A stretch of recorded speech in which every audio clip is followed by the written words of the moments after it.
Okay, I think we are all in. I see we have some attendees coming into the coming into the session now. We're going to give it just a couple more seconds because I see some people streaming in, and then we'll go ahead and get started. I see my friend Kim Marshall is here. Krista Reynolds. Hi, Krista. John's here. Got a few more people streaming in. Just give us a sec, folks, while we get everybody into the room. And I'm sure some folks will join late. Chris is here. Good to see you.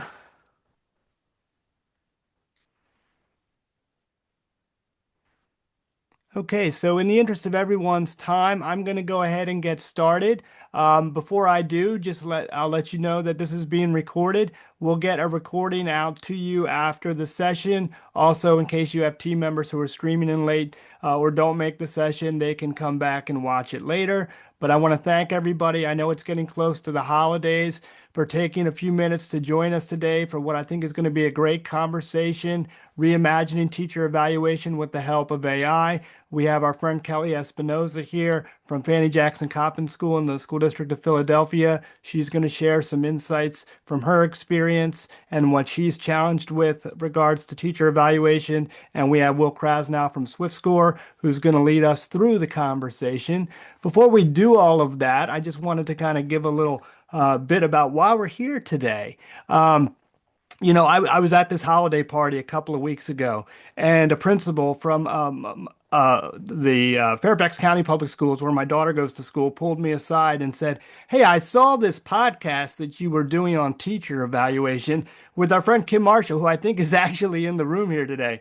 And he said, I've got 24 teacher evaluations to get through this year. I'm really struggling with how to get through all of these teacher evaluations, let alone find time to spend with my teachers in the classroom. And this is a common refrain that we keep hearing. He said to me, "Corey, if you have any resources on teacher evaluation and on ways that I can spend more time with my teachers because I just can't get through the compliance piece to get to that good work that we're supposed to be doing in the classrooms," he said, "let me know." So I actually brought him in to a cohort that we're doing with Kim Marshall right now, and I've connected him a few other dots along the way. But it's stories like that, I think, that are so important because I think inherently we all know the teacher evaluation is important. We all know that these evaluations, when done well, should lift educators up, should give them strength and confidence to perform well in the classroom. But unfortunately, there's such a compliance burden around just getting those evaluations done that we rarely ever get to that good work of coaching in a way that makes sense and is productive for teachers. So, with that said, I'm going to hand this over to Will to introduce our friend Kelly. And I hope through the course of this conversation, the folks on the line and listening to the recording will get some ideas about how to think about teacher evaluation perhaps a little bit differently and some tools and solutions that can help. Thank you. Thanks, Corey. Appreciate it. Thanks for having me. The goals for the session should be pretty direct. We'll share a little bit about SwiftScore from what we've heard from hundreds of conversations with administrators, instructional leaders, and what that means in the context of AI. We'll learn a little bit from Kelly directly and her experience, and then present the opportunity to engage and act based on this information. The through line of evaluation that we hear all of the time across different states, frameworks, and systems is that everyone kind of hates it. It feels often like there's either a dog and pony show, it takes way too much time, and teachers receiving that feedback often feel judged and not supported. The craziest thing is, the evaluation data shows that all of our teachers are proficient. Yet at the same time, we don't really have any indication that students are learning more as a result of these evaluation systems that we have that we're investing so much time into. Here's a quote from our friend Jerry Boyd, who's out in Tennessee. "We've tried to make teacher evaluation about growth, but it often feels like compliance. some kind of box checking exercise. And the exciting potential of AI is the freedom it could grant principals from the process to focus more on coaching. One of the things we hear very, very frequently is there's this tension between growth. I want to foster growth and coaching with my teachers, and this nasty word, which is evaluation, this gotcha moment of giving feedback to the teacher that isn't necessarily about the larger, longer journey here at play. I want to talk a little bit about the challenges that we've heard in the trenches and ask our friend Kelly Espinosa to talk a little bit here. I met Kelly a little bit more than a year ago, and she's been very engaged in this conversation from the start and takes instructional leadership very seriously. Kelly, just to start us off, pre-AI, how long does it take you to create a given out evaluation? More hours than I would like to. Yeah. I would say on average. So if you think about, we have two different types of evaluations. We have those informals, which are those quick 15 to 20 minutes. And then we have people who are in formal evaluation cycles and contingent on your district. I work in the public school system and in charter school systems and consult and coach some principals in different areas. And sometimes contingent on your school, you have to do a formal evaluation for every single teacher. So you're looking at a 45-minute block. So you're looking at having to script 45 minutes worth of notes, go back to your notes, reread them, right? And type everything up and come to a really great conclusion so you can have a productive conversation with the teacher, find your areas of your glows and your grows. So that whole process in itself, if you want to do it really well, easily can take for a formal evaluation 3 hours. Easy, easy if you want high quality feedback.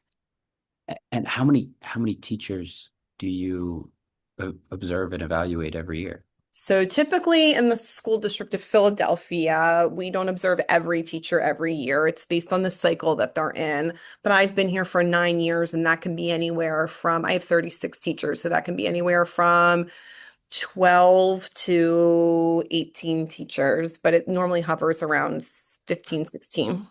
Got it. I've coached some principals in other schools, much larger charter school systems, and they have 60, 70 teachers that they're in charge of. So you're looking at 30 plus teachers that you're providing feedback to.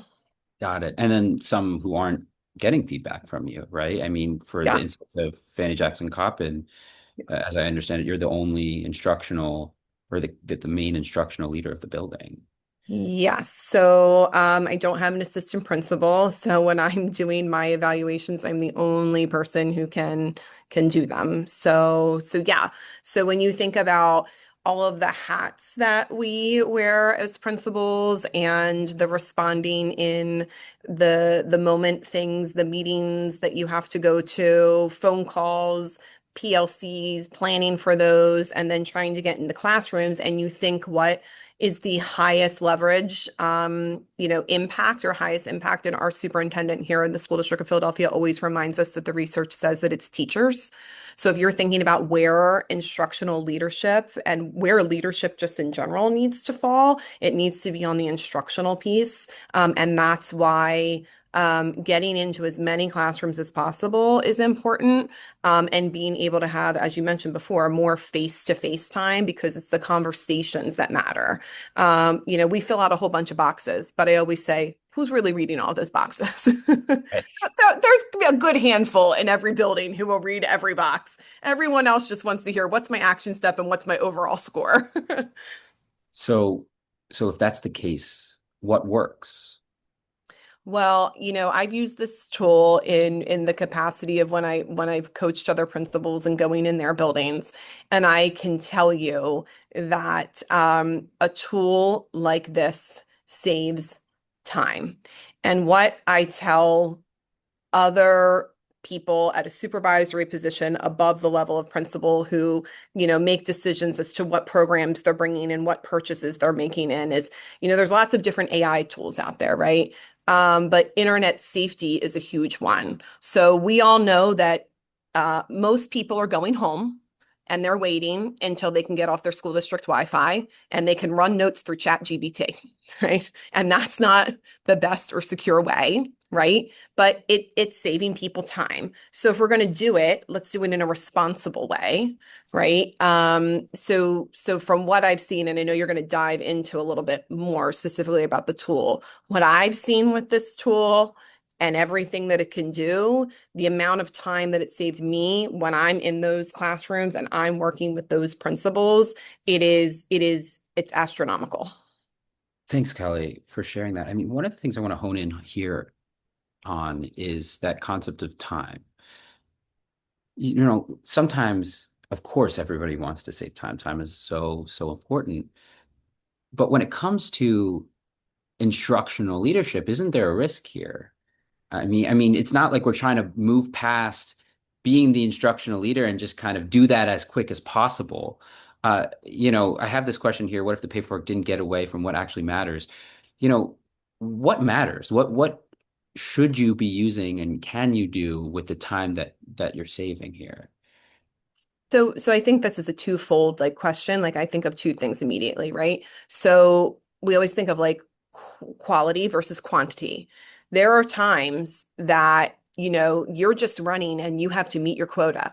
Your superintendent or your assistant superintendent might say you have to get an X number of classes and you get in and you write something, even if it's just great job, just so that Right. you can get credit, right? But is that who is that impacting, right? That's an example of a compliance piece, right? And we Mm, really need to move away from observations of teachers and providing that feedback. We need to move out of the compliance mindset and really think about what are we doing that is constantly pushing the needle because teachers have the biggest impact on students, right? So there's that piece. And then just the time of not being in your office or being bogged down with having to write everything up. I'm more likely to get a teacher to understand um, what I observed in their classroom and for it to be a collaborative conversation where I'm able to look at the feedback notes and think, okay, now let me plan for what types of questions I could ask this teacher mm, so that we're coming to a joint understanding. Whereas when we just type things in boxes or we give feedback on a piece of paper to your question here or through an email, again, who's really reading those, right? right. So thinking about, and there's going to be some, but then you don't have the opportunity to have a back and forth conversation. So if I'm giving an action step to a teacher, there's no follow up when it's just written on paper. There's no, well, can you explain to me a little bit more what you mean about that? And I can't Right. say back well, how do you feel about that action stuff? Do you feel like that's manageable for you? Do you understand? Let's talk about what impact this might have, right? So it gets you in spaces where you have more time to do that. And then the last thing I tell people all the time in terms of being bogged down with paperwork, we have lives outside of school, right? So a lot of us, because we're trying to be everywhere in our buildings, will take this work home and do it after work hours, right? And then you're looking at quality of work-life balance, and then you get burnout, and then who are you showing up for and in what ways when you're burnt out, right? Mm, it's a really good point. That concept of drive to conversation, right? Hmm. Time is only so good as you spend it, and spending it talking is probably a little bit better than writing an email. Yeah, one thing I'll add to that I thought of is, I'm coming from an instructional coaching background. Um, but that was my only job, right? My sole job was to go in classrooms, work with teachers, provide them feedback, give them glows, grows, and action steps, and coach them through that plan. The Right. expectation is still the same for principals. But a lot of us, because of all of the other responsibilities that we have, to no fault of our own, you have to pick and choose which pieces. But the whole point in thinking about this and thinking about the whole reason why we're here, right, is to talk about how AI can help us get better faster. Teachers have teachers' guides. It will tell you in the teacher's guide, if a student is struggling with this, do this. For your English language learners, try this. For your Mm, students with IEPs, try this. Principals and instructional coaches have no guides. You go in blind. You're looking at the same curriculum suggestions, but it doesn't say to you, if you have a teacher that's struggling with this, try this or ask them this question, right? right. And the amount of time that you have to put in to really plan for a meaningful conversation. It's more than just, I'm going to script my notes and say, this is what you did great and this is what you need to fix. That is not an effective, at least in my opinion. It's not an effective way to give teachers feedback in a way that is going to be impactful. Again, that's more of like checking off the box. I did it. You're done. I'm done. Right. I crossed your name off the list. Yes, understood. Hey, Kelly, can I ask you really Sure. quickly about sort of this idea of like energy, right? Because I think you mentioned this compliance piece and this checking of the box. And I know in the work that RocketPD has done over the past couple of years with the cohort that we've been running with Kim, one of the things that's often talked about is really getting into the classroom, looking over people's shoulders, seeing students learning. We know that that is a source of energy for teachers. Is that a source for energy and enthusiasm and sort of revival for principals too? Do you find that it's good to get into the classrooms and seeing what's happening? How does that make you feel? 1000%. I can't, if I'm in my office all day long doing paperwork and other things, I might as well be at home, right? Like as the leader of the building, number one, you need to be visible, right? People are not going to take you seriously or take your suggestions seriously if you're not visible, right? That's part number one. Part number two is you need to be able to plan effectively for your building, right? So, beyond just giving teachers feedback, okay, so what are the trends that I'm seeing? I went to three math classrooms today across one whole grade. What trends did I see? Why am I looking for trends? Because that's important for me when I have a PLC with those teachers next week. I want to be able to make use of their time. So it's also about respecting the teacher's time. Nobody wants to come to a PLC, again, for compliance, and it's not relevant to them, right? But the only way that I'm going to be able to do that is if I'm actually in those places.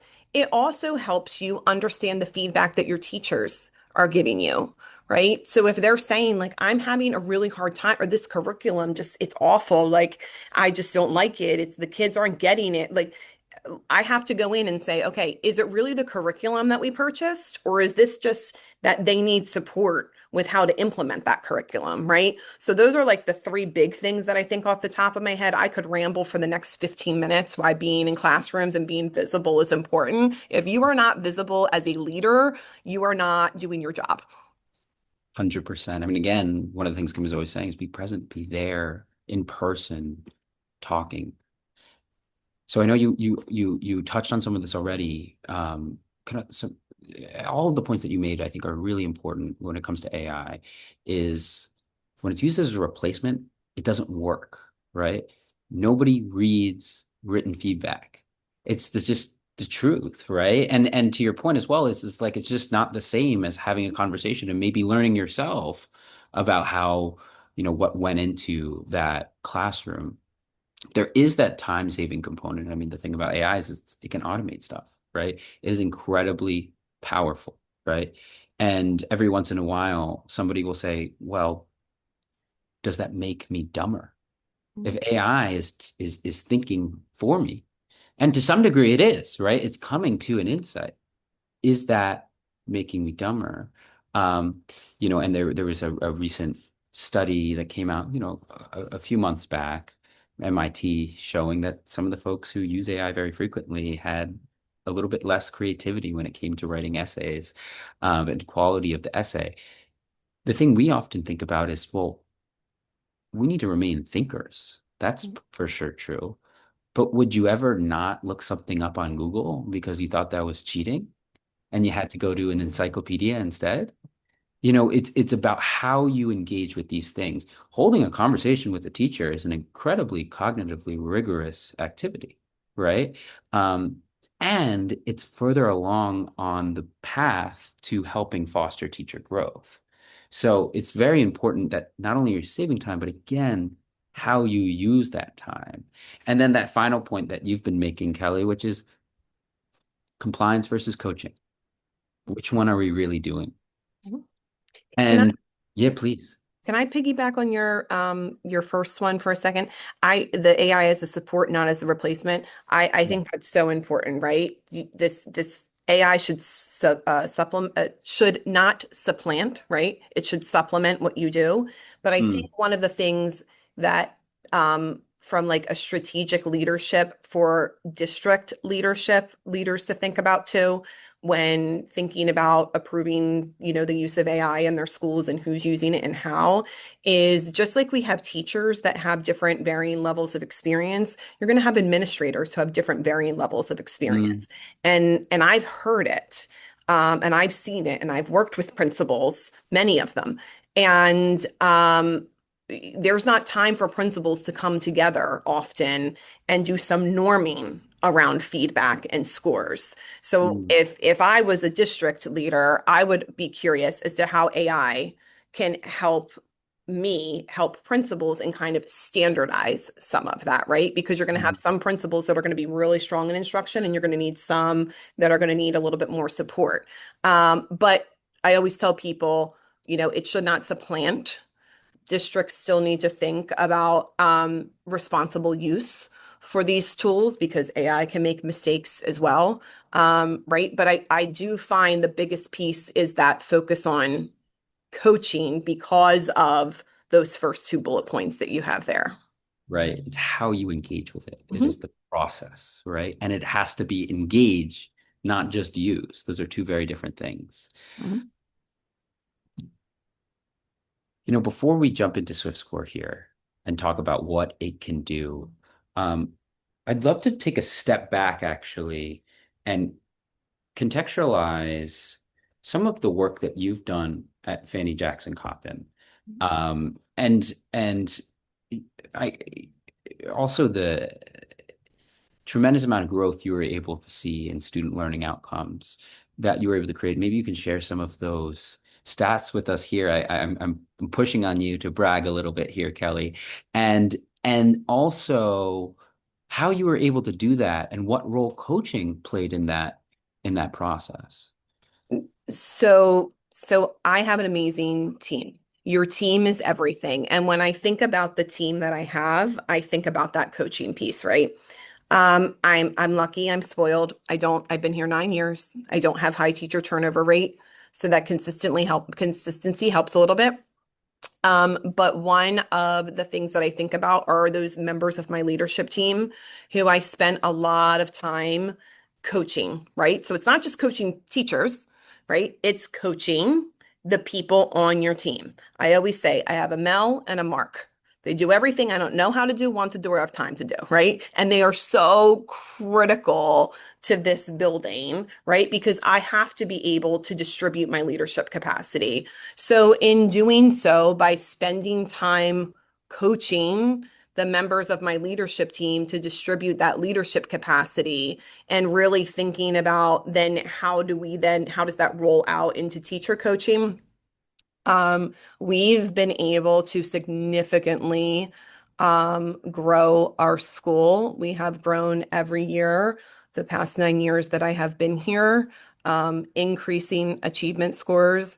We still, the last I checked, held the record in the school district of Philadelphia by reducing the number of kids scoring below basic in math by more than any other school. It's like a 37 point something decrease. So we've really learned how to close the gap, and we're continuing to do that. And we're now at this nuanced approach where we're looking at How do we also advance high performers? Because whether you're in the ninth percentile or the 99th percentile, you need to grow more than 1 year. And I'm pleased to say with that coaching, if you're in Pennsylvania, I can't see any of you, so I don't know where any of you are Yeah. from. But if you're familiar with PVOS data, which is how much our kids grow according to the state assessment, we are dark blue, which means our every single grade well exceeded the growth target. In math, dark blue and one light blue in ELA. And then when we break it down by subgroups, we see all dark blue and light blue. So our lowest performing students are students, when I break it out by ethnicity, race, when I look at special education students, when I look at English language learners, right? And I'm thinking like, how can this tool help me, right? That is a lot of hours we put in. And one of the things that I mentioned is like that consistency, and my staff really helps because I'm not constantly retraining, but I work with some principals that are constantly having to retrain, right? And so you need, again, that face time, right? So that's how we were able to do it. So I think again, and I think I mentioned this before, but AI is a way to get better faster. Mm. You know, Mm. I think I saw, and we have a presentation coming up tomorrow. I think we're going to put this in it. And this was 2018, so it probably could be significantly different now. But I saw the average principal work week is somewhere around 65 hours. You know, when you talk about that work-life balance, and then you talk about all of the requirements that you need to do while you're in school, a pretty significant amount of time that principals obviously are spending on their jobs, Kelly. So I'm sure you feel that. I do. I am yeah, I'm tired. I'll just say that. I love my job. I love my job. But it's hard. I get in the car at 6:15. I get home after 5 o'clock. I spend time at home getting everything done that I didn't get done during the workday here. I'm starting to learn AI a little bit, so that's making things a little bit faster for me. If I have to draft an email to somebody, or, I have the thoughts, but man, it can save me a lot of time in trying to make it sound really eloquent and professional, right? So I'm learning, and it certainly does help. I mean, I'm a mom. I have a 10-year-old. I'm getting my doctorate. Like I have a lot of things going on. And people need me in other places, right? Not just here. 100%. 100%. Thanks for sharing, Kelly. Mhm. You talk about Swiftscore. Tell us a little bit about, we talked about, all right, AI can assist with coming up with the next steps, right? Uh, we also talk about being present. Tell us a little bit about your experience, or when sharing or trialing the transcribe feature. Oh, okay. So this was amazing. So we'll tell you all I've been dabbling and playing around with this tool. So one day I said, I'm gonna try and transcribe and see how well it works, like with a different program, and copy and paste the notes. And it didn't work. So the transcribe feature, when you all were able to build out, is amazing for several reasons, right? So much of what you're doing in the classroom, if you're just writing your notes all the time, first of all, you have to write shorthand to be able to capture everything that everybody is saying. Second, if all I'm doing is scripting, then I'm not looking around the room to see what's happening, right? I can't see there's 22 kids in the class. When the teacher asks a question, 10 of them had their hands raised. I'm trying to write down the question that the teacher asked. And by the time they get to the follow-up question, I'm already still trying to figure out what the first question was. So Right. the transcribe feature is amazing because now you can just hit a button and type in all of those other anecdotal notes, right? Because as much as you try and capture with writing, and this has happened to me, somebody will always catch you on one question. Well, I want to know where I said this. And I'll look back in my notes that I can't read, right? Because I'm writing so fast. And that'll be the one question that I didn't capture, right? So it's nice because it also gives you a frame of reference. One of the things that I do when I script is I literally highlight here's the pieces of evidence towards your area of reinforcement, and here's the pieces of evidence towards your area of refinement. So when I'm talking about questioning, right? And then sometimes I do a third color. If it's questioning is the area of refinement, I might do like orange. So that way when I'm sitting with the teacher, I can show them, this is my son's report card, so I'm not showing student data except my own child's. I can show them, here's all the places where you had a missed opportunity, right? Now, with this transcribe feature, you don't even have to do that, right? I've gone into other buildings and used it, and it literally will highlight the pieces of evidence for you. I also think I could never be a high school teacher because my level of learning only goes of content area only goes to a certain level. But when I was working as an instructional coach, because I'm bilingual, I always did the Spanish teachers evaluation. So that teacher got high quality feedback in comparison to the French teacher and the German teacher because I was able to give higher levels of feedback because I can speak Spanish. But with the transcribe feature, you can hit the little, what's that icon called, Will? The translation button. Yes, the translation Right. button. Right. And it can, so it will record, right? And then it can translate it back to you so that you can understand what's happening in that classroom. But it is, man, it's a game changer for sure. Mm. Because you can get up and be mobile around the room and take and still type in your anecdotal notes from what you see and what you observe and not worry about, getting carpal tunnel from writing all of the notes. For sure. And yet document evidence, which is Yes. very important to see. That is so important because you're going to have people who are going to accept what you say, and you're going to have others who are going to say, no, I don't get that. Right. And the quality around coaching feedback conversations is being able to find where in the points of the script can you highlight when you have that conversation. So you can say, so like at this point in the lesson, I heard you ask this question. Tell me a little bit about, that was 17 minutes into the lesson. Tell me a little bit about why you chose, in the 45-minute lesson to wait 17 minutes to ask that question. Or tell me why you chose to ask that question and not what was written in the curriculum, right? So it's written right there. I can reference it back. 100%. 100%. And before I jump to this next section, usually when we talk about the transcribe feature, somebody says, teacher's going to be comfortable with that? What is the union going to think about that? Mm. Um, Kelly, is the platform actually is it recording the teacher? So it's not recording like a video, right? It's just picking up audio, right? And so from what I say is this is really if your school district is approving your use of this, then that's easy because you say, well, your school district, but you still have a responsibility, right, to tell people that you're using this platform, right? You can't just because people are going to leave with misconceptions. They're going to say, well, you didn't give me the feedback. The Swiftscore gave me the feedback, right? Or, you're recording what I'm saying, right? So and you can speak more to like this is what I was saying with like the security Mm. around this feature and what happens with the data and how it's stored and who sees it and who has access.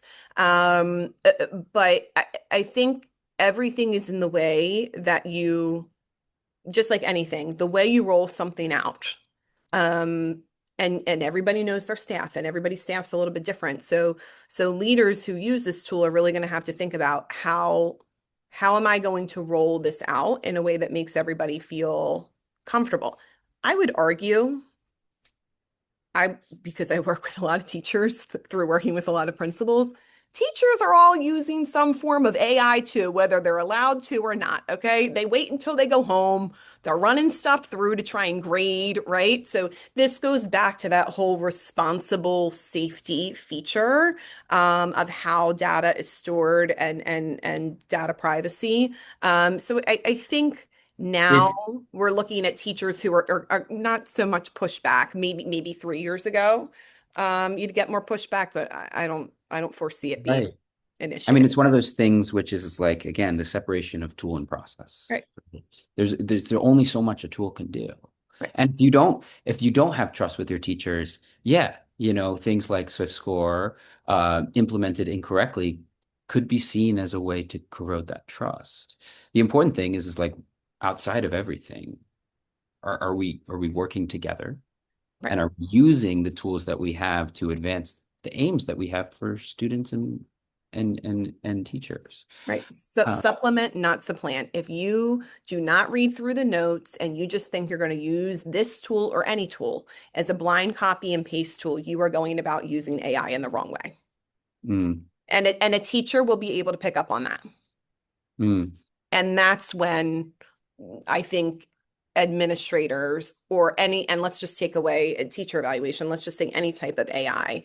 If you're a teacher and you're having conversations with parents and you used AI, right?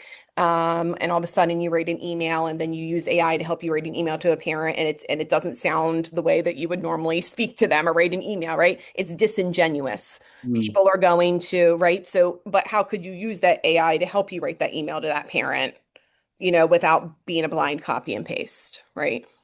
100%. I'm going to transition us a little bit here. We're talking about these direct conversations that are happening, right? Direct evaluations, observations, informals, and how that can drive and has driven growth for students in your experience at Fannie Jackson Coppin. Mhm. Tell us a little bit about the more meta perspective here, instructional vision. And you kind of got at this a little bit in what you were talking about. Observations are not only a chance to help give feedback to your teachers, it's a chance for you to learn Right. where your school is and come up with a strategy for how to improve it. Last week, we had a PD session that Swiftscore and RocketPD hosted with the CEO and president of Digital Promise, Jean-Claude Brizard. One of the things that he was talking about is it is critical that if you are looking to make change and have impact in your district, you need multi-year, thought out instructional vision and plan and the capability to execute it. I'm curious, from these conversations that you're having, right? Whether it be a coaching conversation, observing more classrooms, how does that inform strategy for Fannie Jackson Coppin? And what does strategy look like in a very concrete? Right. So we get lots of different data points and teachers get lots of different data points, right? So there's numbers, right? But the part that the number doesn't capture is the story behind the number, right? So if I am I can could show you my wall over here. I'm actually going to turn my computer. I'm gonna go off script. Is that okay? I'm in my office, right? Let's do it. I All right. love Don't it. mind my messy computer, right? So, or my messy wall. So these are just some standards, right? So these are a bunch of standards that we've identified in my building as priority standards, right? So these are the number, right? According to our school's diagnostic, these are the weakest standards in our building. And we try to identify, okay, what is the through line, right? Because if the weakest area is in our whole building, which is for NFB4 that talks about fractions, it doesn't start with those fourth grade teachers and it doesn't end with them, right? Something's happening before that. So let's look at the through line, right? So that's one piece of data point. You could stop there if you want, but that's not going to get one of the ways that we have gotten people ask me all the time, like, what's the recipe for the success at your school? Because you've had so many different things. It's not just one thing. You do a lot of different things. So what is the story behind these numbers, these standards, and the Mm, numbers that are associated, right? I have to be in classrooms. I have to be in PLCs. I have to listen to those teachers. I have to meet with parents. I do coffee with the principal meetings, and I very much give like an instructional state of the school. Well, what is the perspective from the parents? So, guess what? One of the things I learned from that, we created a standard based report card that goes along with our standard school district report card because parents don't understand what a B in math looks like for a first grader. There is a lot of different standards that we teach, right? And as the standards move on, they become more meaty, and it's a lot for somebody who doesn't have an educator brain to really understand. So we broke it down into smaller pieces, right? That's an example of doing the work to understand the story behind the number, eliciting that feedback, going back to your team, strategizing, getting input. But guess what? You only have time to do those things if you somehow get faster at the compliance pieces that you need to do, right? Today, all I did today, if you were to ask my teachers, was I visible today? The answer was no, depending on which grade group, because all we did today is I sat in 6 MTSS meetings. So in MTSS meetings, we're talking about kids, and we're talking and we're strategizing and we're sharing different strategies across the grade group to combat things like absenteeism or students who are struggling with in math or reading. And we're strategizing around, and now I'm leading those meetings today with some action steps. I said I have a Mel and a Mark, and Mel and Mark and I, Miss Pena, Mr. Levinson, and I will sit down tomorrow, and we will take those lessons learned and we will strategize around, okay, so when we come back in January, what are these PLCs going to look like? So now how do we triangulate what these numbers are on these posters up here with what teachers were saying in MTSS, and then what I observed in classrooms, right? So it is more than just one thing that you do. You do have to look very large And then and dial it in. throw on top of that Danielson, Yeah. Billy's Danielson version, Yeah, the the ISG. We have something ISG called ISG. Yeah. that the district has, and Yeah. their own frameworks for understanding trends as well, Yeah. right?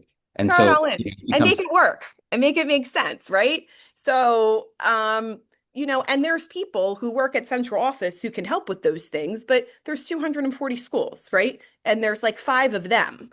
I always tell people, you can't wait for people to come and save you.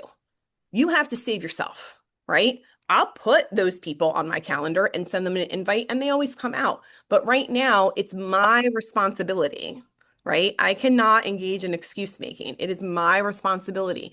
It is our collective responsibility for all of our staff members at this school to troubleshoot and brainstorm and work together and share ideas, right? Those are the conversations that move the needle. And then when you have those conversations, you get teacher buy-in. And then when they feel that they were a part of the process, they're gonna do it yeah. as opposed to a directive, right? Mm, mm. And that can only happen when you're human about the whole thing, right? Correct. Got it. Now tell us a little bit about when we think about AI's role in facilitating triangulating all of these different factors. I'm thinking about that first meeting that we had when you showed me that pretty nasty Excel sheet. Oh, yeah. So, Tell us what was in that Excel sheet and okay. how you're using AI to kind of advance the insights that drive to that more rich understanding of what's going on. Yeah. So I'm a visionary person, and I come up with these crazy ideas, and then I call, we all have these people. The simplest name for them at the school district is the data team. And I call and I say, I have this idea and I want you to build this. I don't know what it needs to look like. Build me this spreadsheet, please, that I want to look at what's happening. And this is that nasty spreadsheet that you saw, right? Like, what is happening with teacher performance, and is it impacting student growth, right? So is teacher practice improving? Are the number of supports and observations provided impacting what's happening? And is that impacting student success, right? So we want to essentially see if teacher practice improves, student outcomes will improve, right? Mm, And then also, like, I would notice, oh, I'm going into like room 203. Like I've been there 7 times. Why? Probably because she doesn't complain, right? So, so I just go in. She's happy for me to be there, even if Right. it's a Friday at 2 o'clock. So I'm like, all right, I could go get that quota off, right? So for the number I'm supposed to do a week, right? But that's not fair. Again, like who is that serving, right? And some teachers, when we're talking about observation, we're not talking about everybody gets the same number, right? Some teachers should have more touch points than others.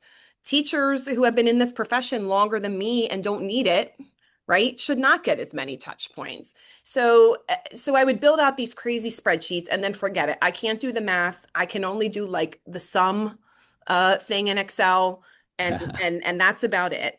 So being able to use AI when it can just do it all for me, right? Saves the amount of time that I have to spend building my own tool, inputting all of my data manually into the tool, putting in all of the formulas, and then trying to gain my own insights, right? AI does it all for me. Got it. Got it. Got it. Thanks for sharing, Cal. Um, little brief on Swiftscore and what we've developed here. I'm not going to show the platform today, but I can discuss it briefly. As we covered with Kelly, this platform can transcribe what's going on in the classroom. It is not going to record teacher or student voices, but pull it down and align feedback to whatever instructional framework you're using, whether it's Danielson, Marzano, your own custom walkthrough framework that you've created. Pull together other ISGs or district priorities or teacher goals, ultimately to come to that kind of bite-sized next step that you could work on with the teacher. Now, to Kelly's point, AI is never perfect and can be wrong. Um, this is something to engage with, edit, change, inspire maybe some creative thought, maybe help out when you're observing a math classroom when you have an ELA background, but ultimately own as your own and then springboard to conversations. One of the things that's important here that we've worked very hard on at Swiftscore is to increase the accuracy of AI to output results that are most aligned to your specific priorities and the priority of the teacher. We're publishing a report and a paper with the World Bank showing that generic LLMs achieved a 65% accuracy, whereas Swiftscore a 94%. And that's actually because we're built on top of Gemini, but built this custom pipeline to increase the fidelity to which feedback is outputted based on how the model is trained.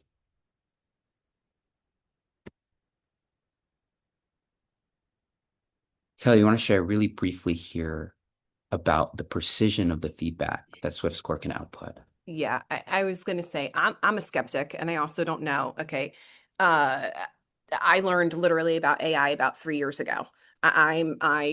I'm really not technologically savvy. I was on an elevator with another principal, a couple other principals and school leaders, and they were talking about ChatGPT, and I had no clue what it was, right?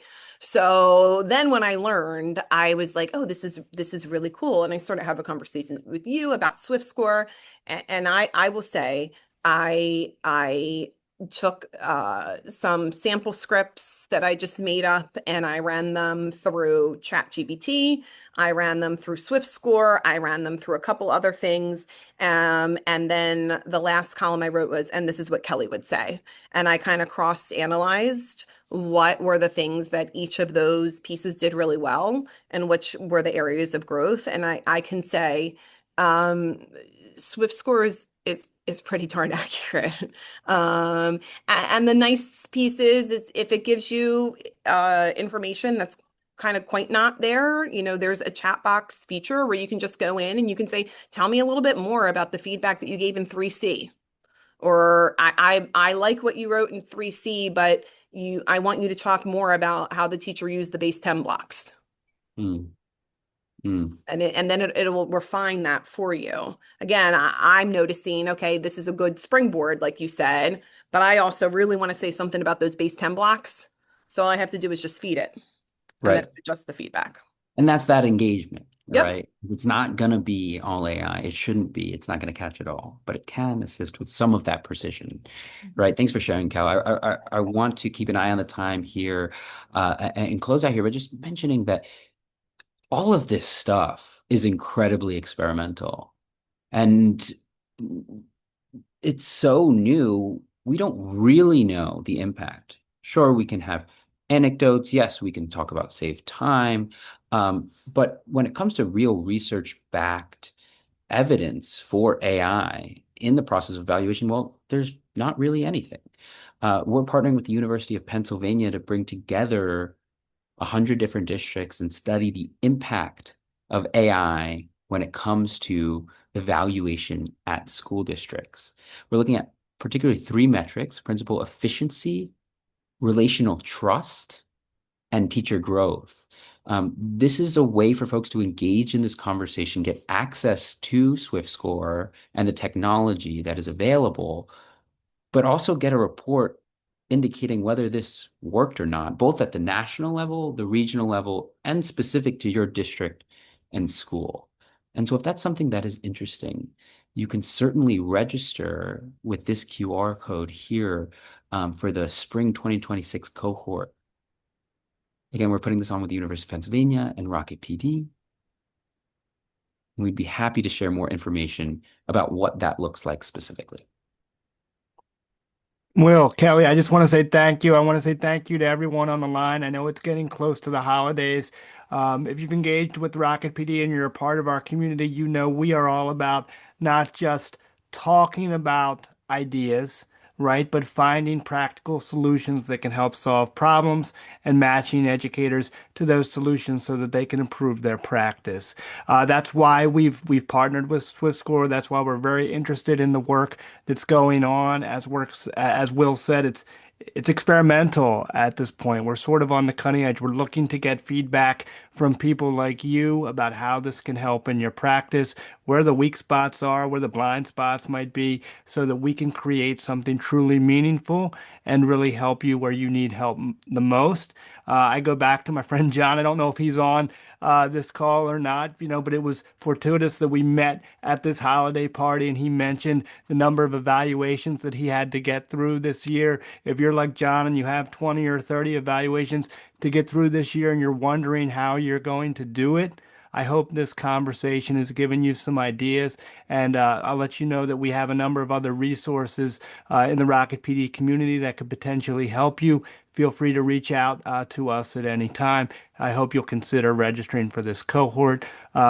Will, Kelly, I just want to say thank you again. I hope we'll get to talk about this again really soon.